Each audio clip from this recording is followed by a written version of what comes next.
सद्गुरुदेव भगवान की जय। श्री मौनी बाबा भगवान की जय। नेमिनाथ जी द्वारका के क्षत्रिय थे। राजुल नामक कन्या से विवाह करने के लिए वह बारात लेकर ससुराल जा रहे थे। ससुराल पहुंचने पर उन्होंने पक्षियों की चीख सुनी। वह पक्षियों की भाषा जानते समझते थे। पक्षी बोल रहे थे कि जिस व्यक्ति की बारात यहाँ आई है उसे प्रसन्न करने के लिए आज उसके विवाह भोज के लिए कितने ही पशु पक्षी काटे जा रहे हैं। इन पशु पक्षियों का मांस भक्षण कर बाराती आनंदित होंगे। यह सुनकर नेमिनाथ जी दुखी और द्रवित हो उठे। उन्होंने सोचा कि केवल मेरी प्रसन्नता के लिए इन निरीह पशु पक्षियों को मारा जा रहा है। दूसरों के प्राण लेकर यह विवाह भोज किया जा रहा है। हिंसा की इस घटना से उनमें वैराग्य भाव जाग उठा और वहाँ से वह भागकर गिरनार चले गए। वहाँ दीक्षा ग्रहण कर ली। राजूल को पता चला तो वह भी उसके पीछे चली गई। दोनों ने ही संसार त्याग दिया। आगे चलकर त्याग तब से यही नेमिनाथ जैन तीर्थंकर बने। गुरुदेव महाराज की जय। श्री अली भगवान के बारे में सुने। श्री अली भगवान का काल 1650 के आसपास प्रतीत होता है। आप प्रारंभ में भगवान श्री राघवेंद्र सरकार के अनन्य भक्त थे, परंतु बाद में युगल किशोर ने आपके मन को ऐसा मोहा कि आप सदा सदा के लिए श्री वृंदावन धाम में बस गए और आजीवन श्री प्रिया प्रियतम की सेवा में संलग्न रहे। आपके आराध्य परिवर्तन की कथा भी बहुत अद्भुत है। एक बार की बात है, आप श्री राम लीला देख रहे थे। इसमें जब श्री राम वनवास और राम वनगमन के करुण प्रसंग आए तो आपको धैर्य छूट गया और आप हा राम हा रघुनाथ कहते हुए विलाप करने लगे। अनेक लोगों ने समझाने का प्रयास किया, परंतु किसी प्रकार से आपको शांति नहीं मिल रही थी। इसी अवस्था में आपके कई दिन बीत गए। शरीर जर्जर हो गया। भगवत कृपा से इनकी एक संत से भेंट हो गई। उन्होंने इनकी स्थिति देखते ही इनकी मन स्थिति समझ ली। आपने भी उचित पात्र समझकर उनसे अपनी सारी मनोव्यथा कह सुनाई। संत ने पूछा, आप कभी वृंदावन गए हैं?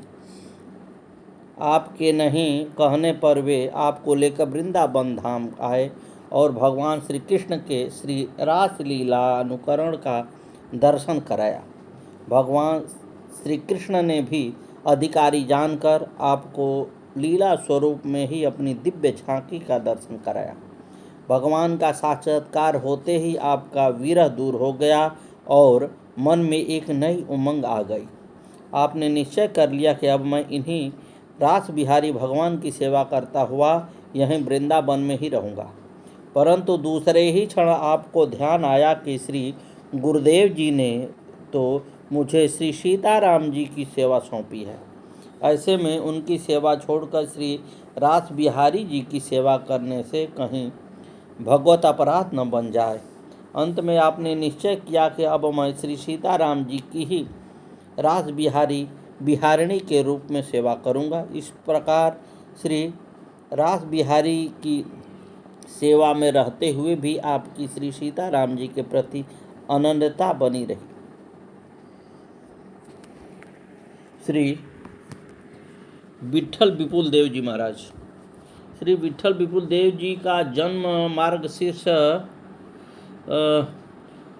1532 को हुआ था। आपके पिता का नाम श्री गुरु जनक जी और माता का नाम कौशल्या देवी था। महात्मा विपुल देव बड़े भगवत भक्त और रसिक थे। उनके नेत्र, कान और अधर आदि भगवान के रूप रस माधुरी से सदा पल्लवित रहते थे। वे रसिक राज स्वामी हरिदास जी के शिष्य थे। समकालीन थे। उनकी अनन्य गुरुनिष्ठा थी। स्वामी जी के वे विशेष कृपा पात्र थे। श्री विट्ठल विपुल देव हरिदास जी के ममेरे भाई थे। उनसे अवस्था में कई वर्ष बड़े थे। वे कभी कभी हरिदास जी के साथ उनकी बाल्यावस्था के समय भगवत लीलानुकरण में सम्मिलित हो जाया करते थे। उनके संस्कार पहले से ही पवित्र और शुद्ध थे। 30 वर्ष की अवस्था में विट्ठल विपुल देव वृंदावन गए। उन्हें कुंज कुंज में भगवान श्री कृष्ण की लीला माधुरी की सरस अनुभूति होने लगी। साथ ही साथ स्वामी हरिदास के संपर्क और सत्संग का भी उन पर विशेष प्रभाव पड़ा। अपने गुरु आसुधीर जी महाराज की आज्ञा से श्री हरिदास जी ने उन्हें दीक्षित कर दिया। वे उनकी कृपा से वृंदावन के मुख्य रसिकों में गिने जाने लगे। वे परमोत्कृष्ट त्यागी और सुदृढ़ रसोपासक थे। दीक्षित होने के बाद उन्होंने वृंदावन को ही अपना अस्थायी निवास स्थान चुना। 1631 में स्वामी हरिदास के नित्य धाम पधारने पर संतों और महंतों ने उन्हें उनकी गद्दी सौंपी। बड़े आग्रह और अनुनय विनय के बाद उन्होंने उत्तराधिकारी होना स्वीकार किया। गुरु विरह के दुख से कातर होकर उन्होंने आंखों में पट्टी बांध ली थी। जिन नेत्रों ने रसिक राजेश्वर हरिदास के दिव्य अंगों का माधुर्य पान किया था, उनसे संसार का दर्शन करना उनके लिए सर्वथा असह्य था। वे बड़े भावुक और सहृदय थे। एक बार वृंदावन की संत मंडली ने रामलीला का आयोजन किया। सर्वसम्मति से महात्मा विट्ठल विपुल देव को बुलाने का निश्चय किया गया। रसिक प्रवर व्यास जी के विशेष आग्रह पर वे रास दर्शन के लिए उपस्थित हुए। उनके नेत्रों से अश्रुओं की धारा बह रही थी। शरीर वश में नहीं था।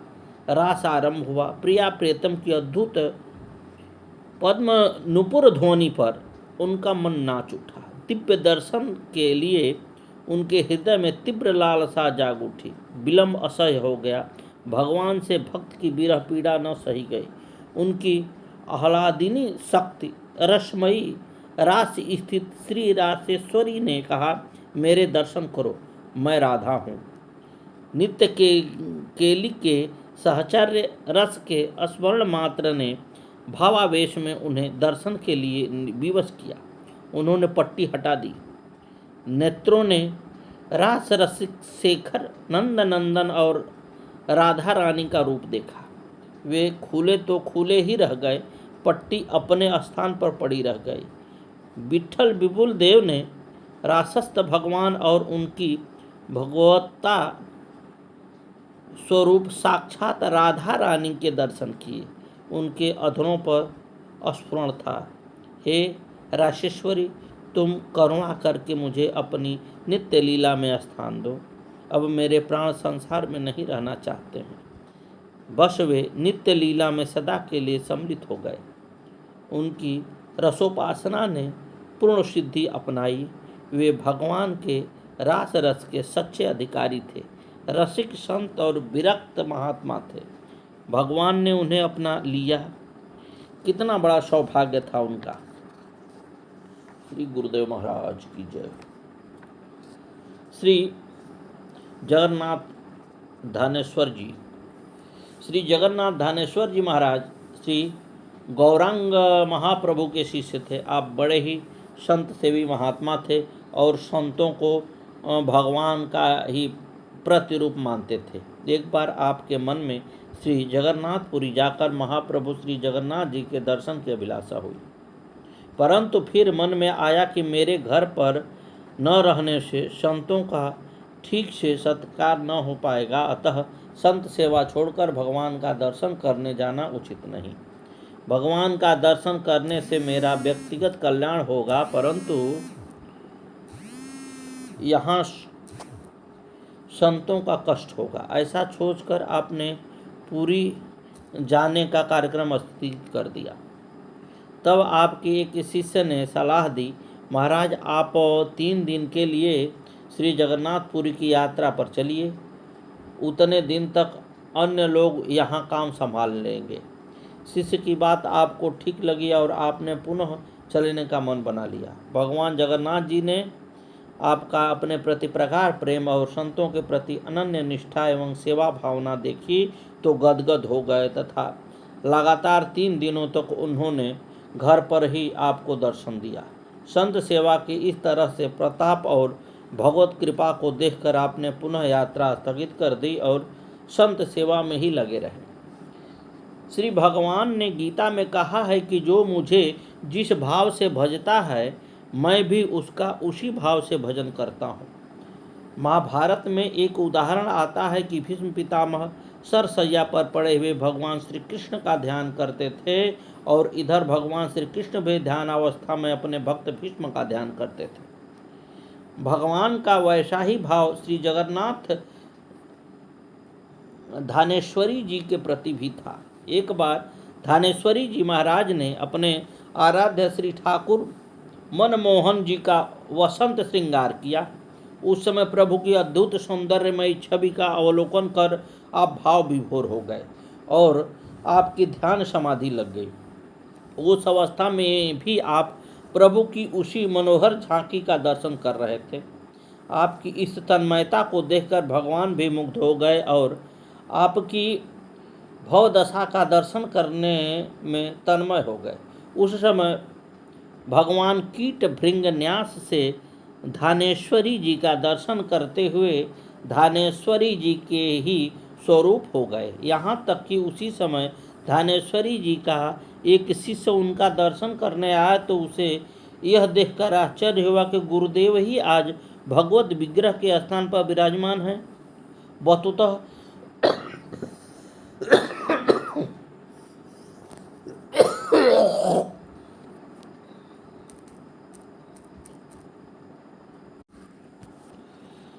वस्तुतः भगवान की तन्मयता के कारण उनके विग्रह का स्वरूप धानेश्वरी जी का ही स्वरूप हो गया। धन्य है ऐसे भक्त और धन्य है भगवान की भक्त वत्सलता। श्री लोकनाथ जी के बारे में समझें। बंगाल के जयसोर जिले में तालखड़ी नामक एक छोटा सा मामूली गांव था। लगभग 500 वर्ष पूर्व इस गांव में एक बहुत ही संभ्रांत कुल के पद्मनाभ चक्रवर्ती नामक ब्राह्मण रहते थे। इनकी पत्नी का नाम था सीता देवी। इस धर्म प्राण ब्राह्मण दंपत्ति का एकमात्र पुत्र था लोकनाथ। घर में वैष्णव उपासना परंपरा से चली आ रही थी। स्वयं पद्मनाभ चक्रवर्ती श्री अद्वैत प्रभु के शिष्य थे और सदा उन्हीं की सेवा शुश्रूषा में लगे रहते थे। इन सब कारणों से लोकनाथ को बहुत ही दिव्य संस्कार प्राप्त हुए। प्रेमावतार महाप्रभु श्री चैतन्य देव का नाम और यश बंगाल के कोने कोने में शुक्ल पक्ष की चंद्रमा की तरह बढ़ रहा था। लोकनाथ के कानों तक भी यह बात पहुंची और वे उनसे दर्शन के लिए तड़फड़ाने लगे। उनका मन किसी भी वस्तु में नहीं लगा। माता पिता को भय था कि महाप्रभु के संग में पड़ जाने पर यह लड़का हाथ से निकल जाएगा। अतः उन्होंने बहुत प्रयत्न किया कि यह घर में ही रहे, परंतु लोकनाथ नहीं रुके एवं एक दिन रात्रि में चुपचाप चल पड़े। रात भर लोकनाथ चलते रहे। दूसरे दिन संध्या समय वे नवद्वीप पहुँचे। नवद्वीप पहुँचने पर देखा कि महाप्रभु एक ऊंचे आसन पर विराजमान हैं और श्री वासादि भक्तों की टोली उन्हें चारों ओर से घेरे हुए है। लोकनाथ की वाणी मुक्त थी, दृष्टि गड़ी रह गई। एक टक महाप्रभु की ओर देख ही रहे थे। आंगन में प्रतिमा की तरह खड़े इस सुकुमार बालक पर महाप्रभु की दृष्टि गई। वे दौड़े, दोनों बाह फैलाए और लोकनाथ को उन्होंने अपनी भुजाओं के पास में बांध लिया। भावावेश से वे प्रभु के वक्षस्थल पर मूर्छित हो गए। लोकनाथ को कुछ पता नहीं। चेतना आने पर लोकनाथ अब पहले के लोकनाथ नहीं रहे। उनके रोम रोम में कृष्ण कृष्ण की मधुर ध्वनि आने लगी। उनका अंग अंग हरि हरि पुकार रहा था। प्राण प्राण से प्रभु की प्रीति छलक रही थी। लगातार 5 दिनों तक वे इस अपूर्व पागलपन में रहे। छठे दिन महाप्रभु ने लोकनाथ को वृंदावन जाने का आदेश दे दिया। वे कहने लगे, भाई, वृक्षों के नीचे जहाँ स्थान पाओ वहीं पड़ जाओ। आसपास से मधुकरी मांग लाओ और ओढ़ने के लिए चिथड़े की गुदड़ी बना लो। श्री यमुना जी का जल भर पेट पियो, सम्मान को कराल विष समझो और नीचों के द्वारा अपमान को अमृत। श्री राधा माधव का भजन करो, किंतु मित्र वृंदावन को मत छोड़ना। महाप्रभु की आज्ञा को लोकनाथ टाल नहीं सके और रोते रोते उनसे विदा हुए। इनके साथ गदाधर पंडित के शिष्य भूगर्भ भी तैयार हो गए। श्री लोकनाथ जी श्री महाप्रभु कृष्ण चैतन्य जी के एक पार्षद थे। इनकी श्री राधा कृष्ण के प्रति अहर्निश एक रस प्रीति थी। रस रूप श्री भगवत महापुराण का गान कीर्तन पारायण इनको प्राण के समान प्रिय था। ये इनमें अत्यंत सुख मानते थे और कहा करते थे कि जो कोई भी श्रीमद् भागवत का गान करते हैं वे मेरे मित्र हैं। इस रसभाव में प्रवीण श्री लोकनाथ जी एक बार मार्ग में जाते हुए एक महानुभाव को श्रीमद् भागवत का पाठ करते हुए देखकर उनके चरणों पर पड़ गए।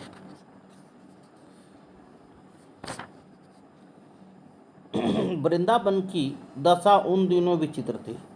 घने जंगल एवं भूमिशाही अस्त व्यस्त खंडहरों के सिवा वहाँ कुछ भी नहीं था। वृंदावन के निवासी भी उस पावन भूमि के महत्व को भुला बैठे थे। उन्हें वहाँ न तो चीर घाट मिला, न बंसीवट, न निधि वन, भंडारी वन, न श्याम और राधा कुंड है। क्या करें, कहाँ जाएं, पता लगाएं तो कैसे।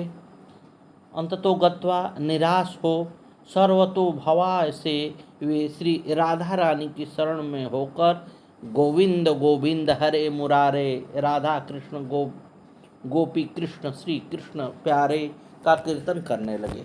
सहसा एक दिन उन्हें चीर घाट का पता लग गया। ये वहाँ अत्यंत प्रेमावेश का जीवन बिताने लगे।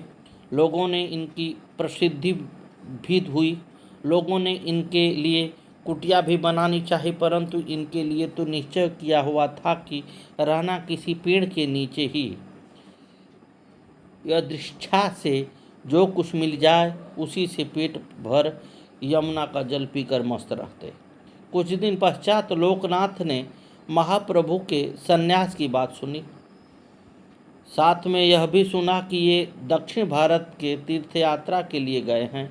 ये अत्यंत उत्कंठवश इनसे मिलने दक्षिण भारत पहुँचे तो वहाँ पता चला कि वे वृंदावन के लिए चल गए। ये वृंदावन पहुँचे तो पुनः पता चला कि वे वृंदावन से पुरी के लिए चल पड़े।